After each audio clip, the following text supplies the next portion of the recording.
মিঠু ভাইয়ের কাছে প্রশ্ন ছিল যে 900 কোটি টাকার বিসিবি, অনেকে বলে তো 1200-1300 কোটি টাকার বিসিবিতে সিএফও নিয়োগ করা হয়নি। তা এবার যারা আপনার আগে যারা হয়েছে, করে নাই, করতে পারেন না, এইসব অতীত বাদ দিলাম, এই যে 8 মাস আপনারা আসলেন, একবারও কি উদ্যোগ নেওয়া হয়েছিল যে একজন সিএফও নিয়োগ করা হোক? এত বড় অর্থনৈতিক সংকট চলছে, আর্থিক প্রশ্ন আসছে।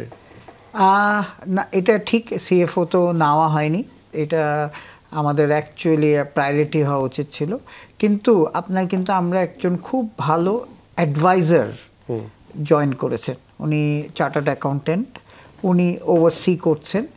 এখন কথাটা হচ্ছে আমরা অ্যাকচুয়ালি রিসেন্টলি আমরা যে সব আমরা পুরা ক্রিকেট বোর্ডের অর্গানাইজেশনটাকে রিথিঙ্ক করে রিলে করার জন্যে প্রফেশনাল লোক, আমরা এইচআরের লোক নিয়ে আমরা কিন্তু রিসেন্টলি কথা হয়েছে কি একটা জিনিস দেখেন, প্রথমেই যেটা হয়েছে, টু বি অন দি, আমি কাউকে ফেভার করে কথা বলতেছি না, কিন্তু প্র্যাকটিক্যালিটি যখন হয়েছে, নতুন প্রেসিডেন্ট এসেছে, ফাইন ভাই এসেছিল, পরিচালনা পর্যায়ে নতুন হয়েছে, আমরা মাত্র 9-10 জন, টোটাল 9-10 জন, ওর মধ্যে প্রায়োরিটি তখন আসার সাথে সাথেই ওয়াজ বিপিএল। হ্যাঁ, how to first division, second division, third division ছিল, হ্যাঁ, তারপর ফার্স্ট ডিভিশন। তো এইসবের জায়গায় যেহেতু আমাদের ফুল কমিটি ছিল না, এক একজনের কাছে দুটো করে ডিপার্টমেন্ট, এখন ধরুন আমার কথাই যদি চিন্তা করেন, আমি দুটো কমিটি চালিয়ে আপনার যেসব প্রবলেম ফেস করতে হয়, আমার নিজেরও ব্যবসা আছে, নিজের কমিটমেন্ট আছে, এইসব ছেড়ে একেবারে ফুরসতি পাই না যে অন্য একটা চিন্তা করব।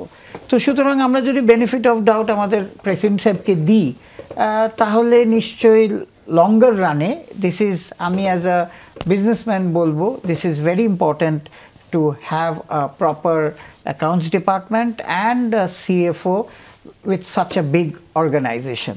যেটা বলছিলেন যে অর্গানাইজেশনে আপনার রকিব ভাই, আপনিও নিশ্চয় বলবেন যে বোর্ড তো চলার কথা পেশাদার কাঠামো দিয়ে, কে ডিরেক্টর, তারা তো কিছু করবেন, এই পেশাদার কাঠামো আপনি যদি ভেতরে থাকেন একটু বলবেন, বিসিবির পেশাদার কাঠামো বলে কিছু আছে? আমি একজন ম্যানেজমেন্টের ছাত্র, মোটামুটি একটা ভালো স্কুল থেকে পড়ে আসছি, ছাত্র খারাপ ছিলাম না, অভিজ্ঞতা, বয়স তো অনেক হয়ে গেল।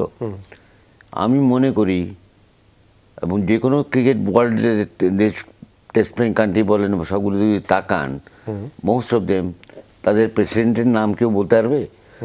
কেউ পারবে না। এখন ক্রিকেট বোর্ডের কাজটা কী হওয়া উচিত?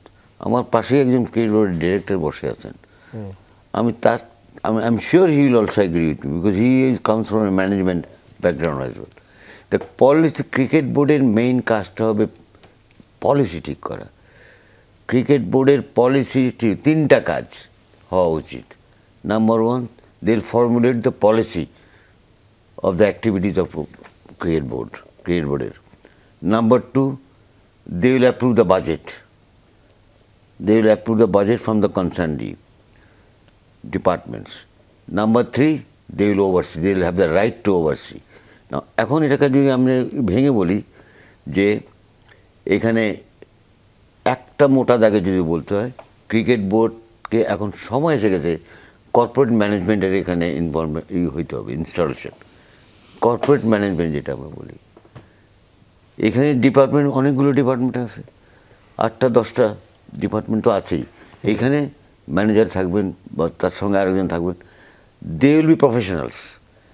ওই যে বোর্ড পলিসি করে দিছে, দিস ইজ দ্য পলিসি, প্রত্যেকের কাছ থেকে ওই তার ডিপার্টমেন্টের অ্যাক্টিভিটিসের উপরে বাজেট চাওয়া হবে, সেই বাজেটও আসবে, এই বাজেট নিয়ে বসবে ক্রিকেট বোর্ড কনসার্ন, তাদের সঙ্গে আছে, তোমরা এত টাকার বাজেট দিছো, কী কী টুর্নামেন্ট হবে, কী কী ইয়ে আছে, এক্সপেন্ডিচার কী আছে, একটা চমৎকার একটা জিনিস হয়ে যাবে বাজেটের। ওকে, নেক্সট এলো বোর্ড ডাইরেক্টরদের এখানে আরেকটা কাজ, আমাদের দেশের প্রেক্ষাপটে তাদেরকেও সম্মান দেখাতে হবে আমাদের যারা তো, সেটা কি, একটা চেয়ারম্যান, একটা ভাইস চেয়ারম্যান করার প্রভিশন আছে existing কনস্টিটিউশনে।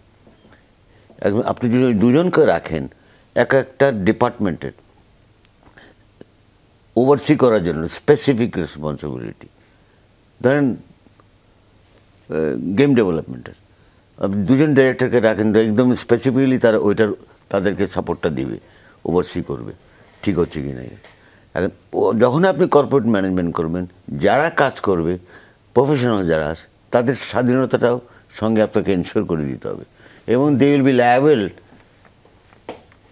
they for their own success and their failure as well. এখানে কাজ যদি করে ভুল হতে পারে, বাট সেটাও দেখবে তার কাজের মধ্যে থেকে সেটা প্রমাণ হবে যে if is performing or if is not performing. তো এইখানে যে আমরা না যাই এখন, আস্তে আস্তে হবে না। কাজে আমি মনে করি এটা প্রফেশনাল ম্যানেজমেন্ট এখানে থাকতেই হবে। এবং ওই ক্রিকেট বোর্ড এখন আপনি জানেন এখন কিভাবে কি হয়, একটা নোটশিট একটা টাকা ডিসবার্স করতে হইলে 5-6 জনের বলে সই লাগে। আমি তো অবাক হয়ে গেলাম, আমার অভিজ্ঞতা বিপিএলের সময় আমি দেখেছি। আবার তো চেয়ারম্যান টেকনিক্যাল কমিটি, এইটাই নাকি সিস্টেম বিসিবি, 6-7 জনের সই লাগবে।